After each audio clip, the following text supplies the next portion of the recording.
Okay, round two. Let's get, we're gonna need to move this mat out of the way first because we're going back to a version of that lunge that we did in round one. So round two's lunge is going to be a step back lunge. So we need to put these straps back at mid-length and we will be facing our anchor point. And if you don't have straps, again, you can do this without straps. You can always stand in a doorway or something and step back. So, or if your balance is really solid, you can just put your hands on your hips and step back. However, you want to get that done. So we have for our step back lunge, we've got our straps at mid-length. We're facing the anchor point. Our hands are going to be right about, just in front of our bellies. Feet together, keeping that upper body really still as we step back with our right leg first, lunge down and step back up. So we are just adding some movement to that initial split squat standing lunge that we did before. So here we're stepping back.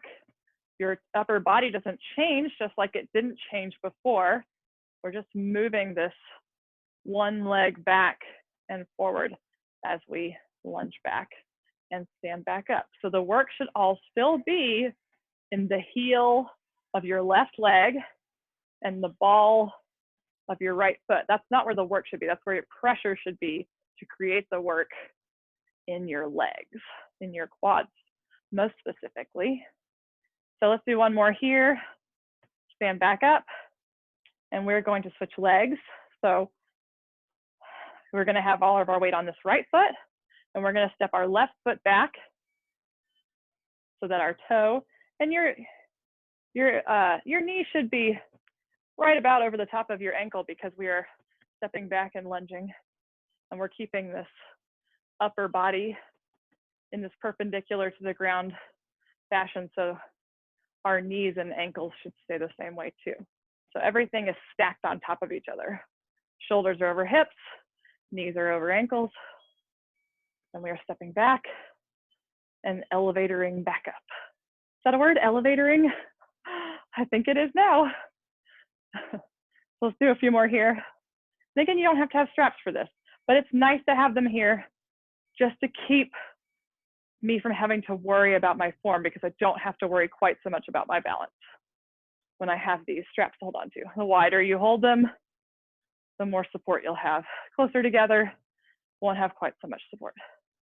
So one more here, and that is got a little motion. I can feel a little work coming with that lunge. Get a little more of a sweat. So now we'll go back up to a version of push-up. So we're going to do an atomic push-up, and I'll get you different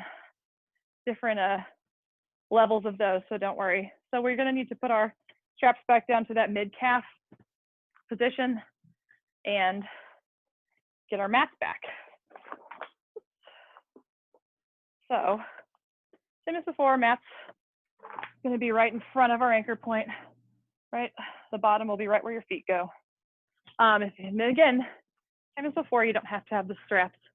It's all kind of the same, just leveling up. So let's get down on the ground here. Get my feet in these straps, turning the other way. Oh, that's awkward for me. Okay. So if you don't have straps, just pretend like my feet are out on the ground. First one we're gonna do, I'm not gonna do any push-ups from this point on off of my knees. Like, I'm gonna keep my knees on the ground for these push-ups because I really wanna work on my form.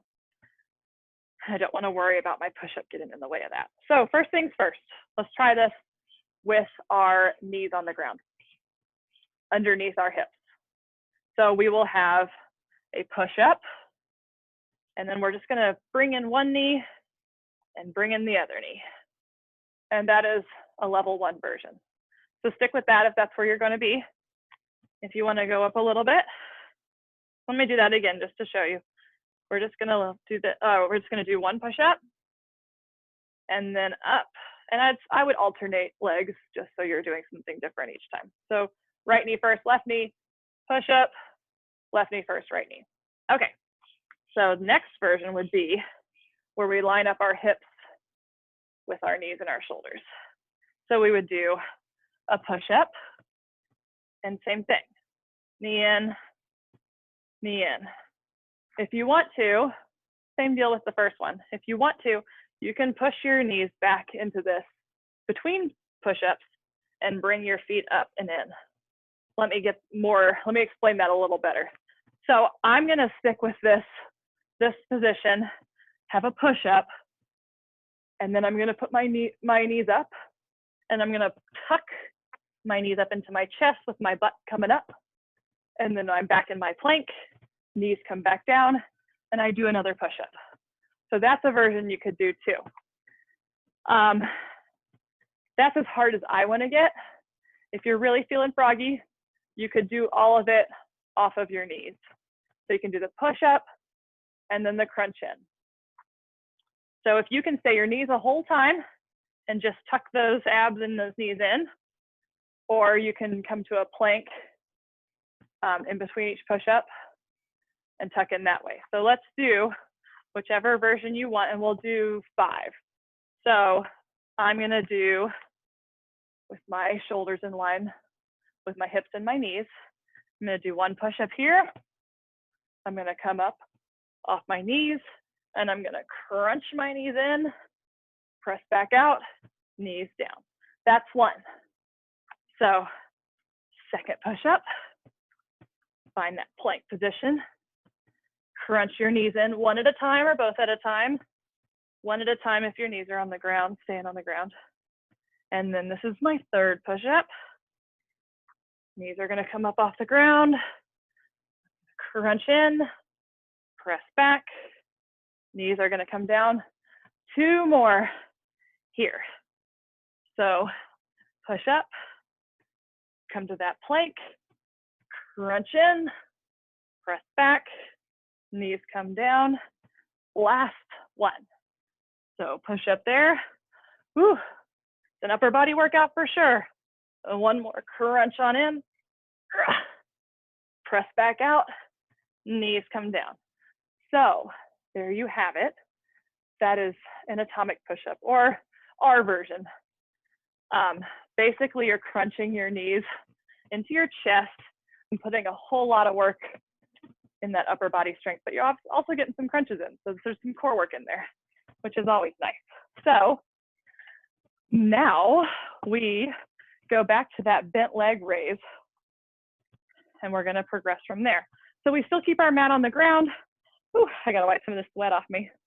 We still keep our mat on the ground, and we are gonna lie with our eyes directly under our anchor point. So, excuse me. We're gonna do both legs at the same time instead of a single leg. Last time we did 1 leg at a time. This time we're gonna lift and lower both legs. Again, the most important thing is to keep your form. So if your form is suffering with both legs coming off the ground, then go back to that initial bent leg, single leg raise. So pressing that low back into the ground before we do anything else. Our eyes are under the anchor point. We're still at mid-calf. Nothing's changed as far as that goes. Our low back's pressed into the ground. Hips are curled so that we can press that low back into the ground.